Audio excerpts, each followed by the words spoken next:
o caminho para o conhecimento de Deus, nós precisamos do Espírito para conhecer o Filho, e precisamos do Filho para conhecer o Pai. Isso implica trindade. Então, Deus é Pai, Filho e Espírito Santo. Sabemos disso. São 3 pessoas que formam um só Deus, segundo a tradição cristã. Que eu estou tentando passar para os senhores é que não somente a natureza de Deus é trinitária, mas o conhecimento de Deus é trinitário. Ou seja, para conhecermos a Deus, nós necessitamos do Espírito Santo de Deus e de Jesus. Do contrário, Deus se torna uma ideia vaga.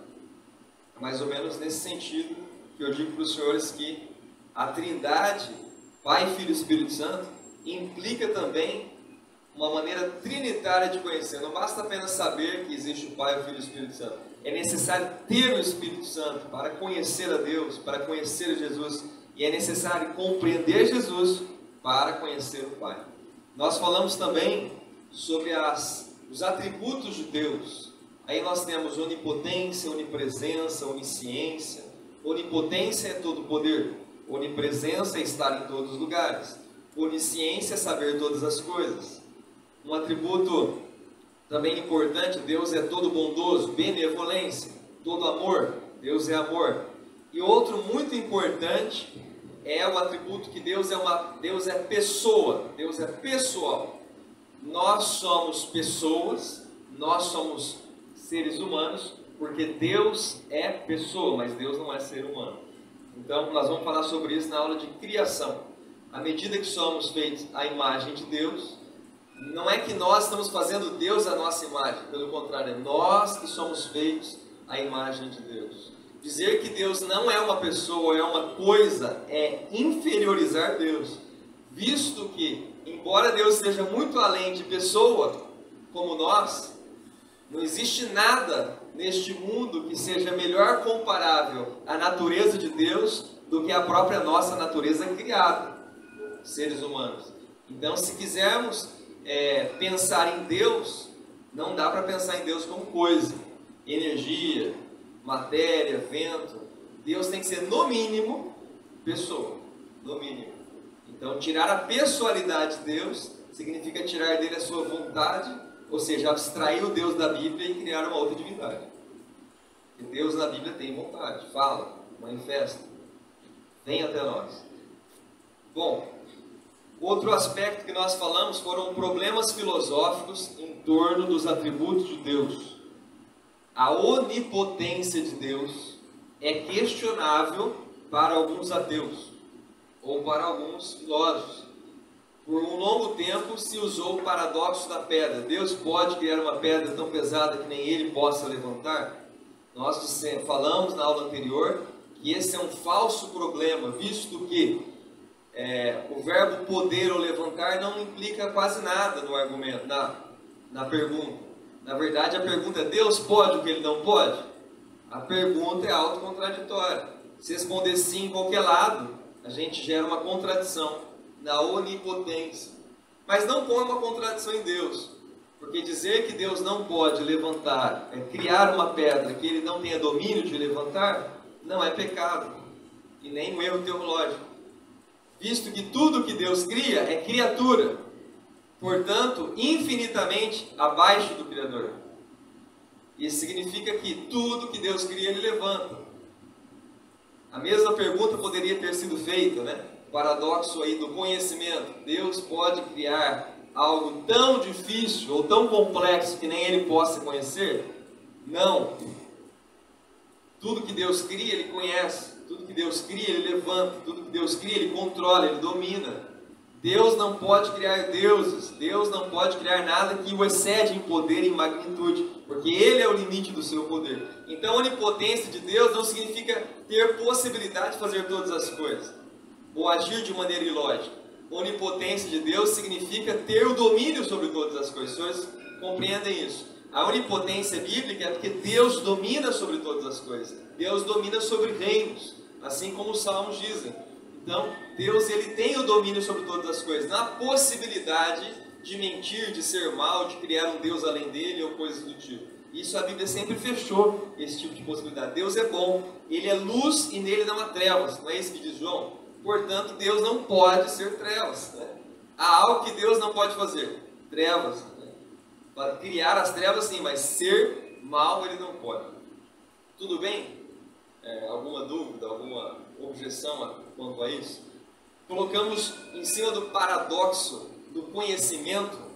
Existe um outro paradoxo, que é o paradoxo do tempo, né? E falamos sobre ele, dissemos, em cima de uma pergunta que é paradoxal e sequer pensamos que ela é paradoxal. Hoje em filosofia sabe-se que ela é paradoxal, mas a filosofia do século 17 e 18 não sabia. A pergunta é: Deus conhece o futuro? A resposta óbvia é sim. Aí eu pergunto para os senhores: Deus conhece o futuro porque Ele vai lá no futuro, vê o que acontece, volta no passado e prediz? Ele é uma espécie de vidente? A resposta tem que ser não, porque a gente está condicionando Deus ao tempo, como os gregos faziam, né? Com o Cronos. Deus estava abaixo do Cronos, né? Deus é filho, Zeus era filho do Cronos. Nós não podemos confundir Deus com Zeus e condicionar Deus ao tempo. Agostinho dizia que o tempo existe a partir do momento que a criação existe. Deus criou e, portanto, iniciou o tempo. Ou seja, Deus criou o tempo. Deus não está sujeito ao tempo. Deus não é um objeto do tempo. O tempo diz respeito àquilo que corrói, que passa. Não sendo muito filosófico, mas é impossível, já que nós estamos falando de filosofia, o discipulado é filosófico. O que isso tem a ver com a Bíblia? Essa é a nossa grande questão. Deus conhece o futuro? Obviamente sim, se Ele é onisciente, Ele tem que conhecer o futuro. Como? Não sabemos. E essa é a grande questão. Nós temos que dizer não, porque primeiramente não sabemos o que é futuro. Arrisca, futuro é aquilo que não é. Futuro é aquilo que não existe ainda, que ainda não aconteceu. Portanto, não se tem nenhuma ideia, conceito ou nenhum tipo de intuição do futuro. E qualquer tipo de tentativa de intuir o futuro, eu falo intuir não no sentido mágico, tá? Intuir no sentido do filósofo chamado Kant, que é entender pelos sentidos. Assim como, portanto, se não percebemos o futuro, não tem como falar sobre ele. E se não tem como falar sobre ele, qualquer imaginação sobre o futuro tende a levar ao erro. A gente corre risco de imaginar o nosso futuro e não imaginar o futuro da humanidade. A gente corre risco de imaginar Deus no futuro, como se Ele tivesse futuro, mas Deus é eterno e não tem futuro. A gente corre uma série de riscos, criando ou partindo da hipótese do conceito de futuro. Por isso que a discussão antiga entre cristãos, entre predestinação, pré-ciência, livre-arbítrio, ficou no século XVII. Porque parte de uma ideia de que o tempo é metafísico, ele existe por si mesmo. Como superar essa discussão? Dizendo, futuro não existe. Pastor, é absurdo dizer que o futuro não existe do ponto de vista cristão? Não. Isso está na corrente judaico-cristã. Está na tendência judaico-cristã. Como eu disse, o judeu ele não tem nenhum conceito na língua hebraica para futuro. O grego tem. E quando esses conceitos são usados na Bíblia, eles se referem ao amanhã judaico. O amanhã judaico, quando a gente faz uma pesquisa bíblica, ele é uma palavrinha chamada aurion. Aurion, ele vem de uma outra palavrinha chamada aer, que significa o ar da manhã. Para o judeu, o amanhã é aquela brisa da manhã. Não é um futuro distante. Agora, como que o judeu pensa no futuro distante? Promessa de Deus. Promessa de Deus. Quer dizer que o futuro não existe para o judeu? Existe para Deus. Para nós, não. Como assim, pastor? Toda tentativa de adivinhação do futuro na Bíblia não é condenável? É condenável. Porque é uma tentativa humana de conhecer a mente de Deus, do Criador. Porque o futuro é objeto do Criador e não da criatura. A criatura não convém pensar no futuro. Vamos lá, vamos falar sobre Bíblia. Provérbios 23, 18. Porque deveras haverá bom futuro, não será frustrada a tua esperança. Salomão está dizendo que futuro é o quê? Esperança. Provérbios 23, 18. Êxodo 9, 5. O Senhor designou certo tempo, dizendo: amanhã fará o Senhor isso na terra. Quem construiu o futuro? Deus. O futuro pertence a Deus. Está com Deus. Não existe sem Deus. Nós temos também o termo próteses, que significa aquilo que é colocado à frente, ou propósito, ou plano. Vamos dar uma olhada em Efésios 1, do 10 ao 14.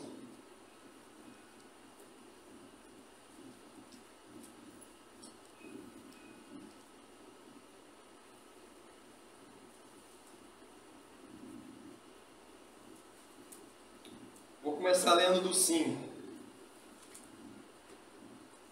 Em amor, Deus nos predestinou para Ele, para sermos adotados como filhos, por meio de Jesus Cristo, segundo o propósito de sua vontade, para o louvor da glória de sua graça, que Ele nos concedeu gratuitamente no amado.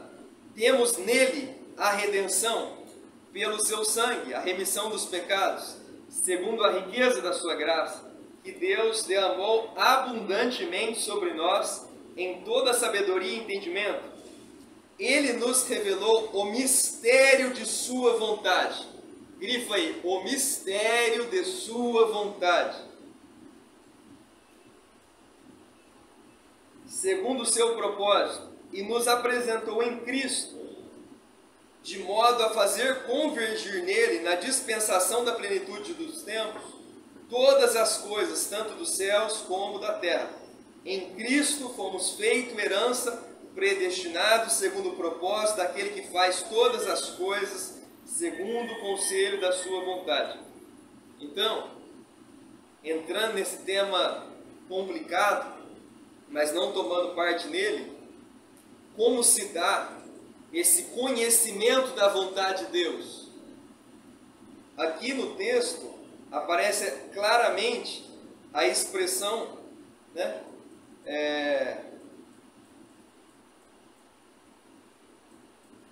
Onde que está o mistério aí? No 9. Ele nos revelou o mistério de sua vontade. Repara bem, o que nós falamos na primeira aula? Nós não podemos chegar até Deus. Nós não somos capazes de conhecer a Deus. É muito para a nossa mente. Mas Ele vem até nós por intermédio de quê? De revelação, de manifestação de Deus. Aqui, a Bíblia está falando assim, a sua vontade é o quê? Misteriosa. Mistério é aquilo que é incognoscível, que nós não conhecemos. É o modo como o grego tem de falar sobre aquilo que não se conhece. A vontade de Deus é mistério, mas ela é revelada por meio de Cristo. Então, esse texto aqui está dizendo assim, olha, aqueles propósitos que Deus tem antes da fundação do mundo para o seu povo, de fazer convergir todas as coisas em Cristo Jesus, eles são revelados em nós na medida que Deus se revela por meio de Jesus Cristo. Entende? O futuro para a humanidade está lá, guardado em Deus. Mas o futuro que está guardado em Deus é aquele que foi revelado em Cristo. Quer dizer que Deus predestinou até o movimento do meu dedo? Não sabemos, não podemos afirmar isso, porque isso não é bíblico. Quer dizer que Deus não predestinou nada? Não sabemos, porque isso também não é bíblico. Entende? Não sabemos o que Deus designou em seus propósitos, em seus planos. Porque isso é mistério. Agora, o que sabemos? O que nos é revelado. Porque a tentativa de conhecer a mente do Senhor é idolátrica. Nós não podemos teorizar sobre o modo como Deus manifesta o seu poder, os seus planos ou os seus decretos.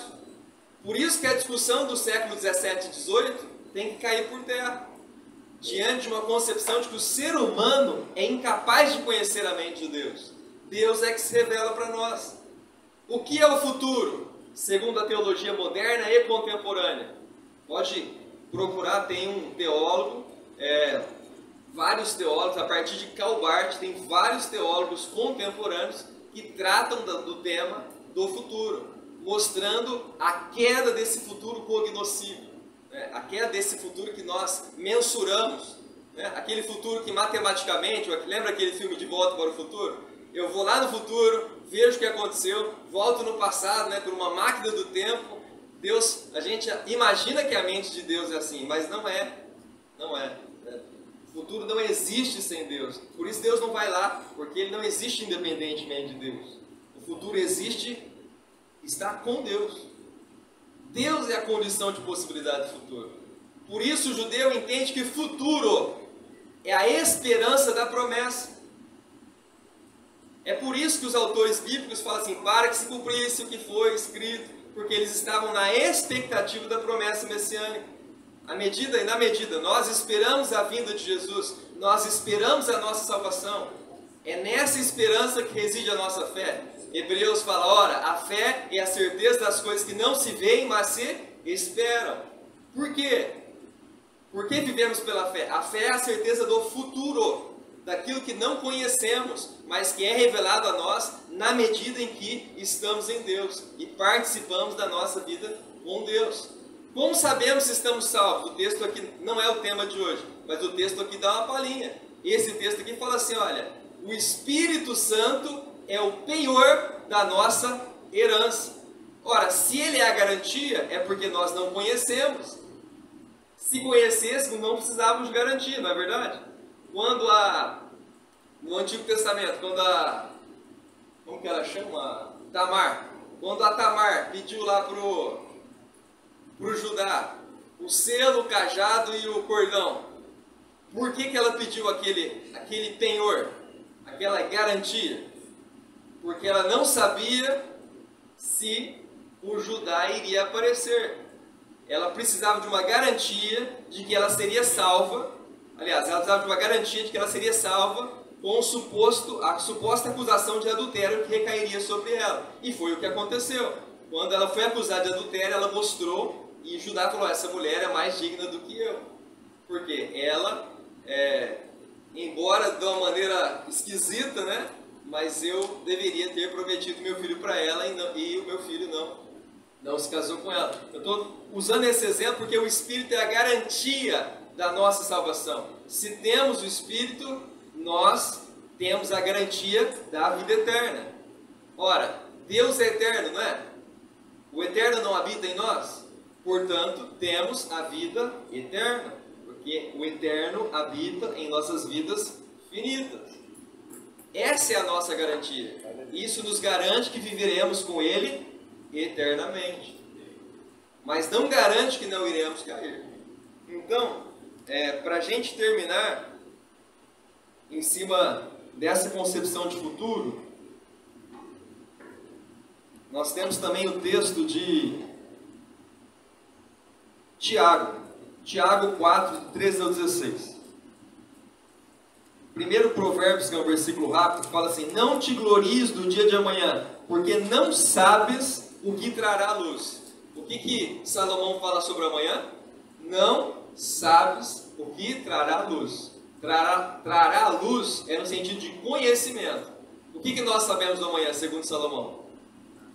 Nada. Está escrito, né? Provérbios 27, versículo 1. Agora vamos lá. Tiago 4,13. Atendei agora vós que dizeis, hoje ou amanhã iremos para a cidade tal, e lá passaremos um ano, e negociaremos e teremos lucros. Vós não sabeis o que sucederá amanhã. Que é a vossa vida? Sois apenas como neblina, que aparece por um instante e logo se dissipa. Em vez disso, devias dizer, se o Senhor quiser, nós viveremos, como também faremos isto ou aquilo.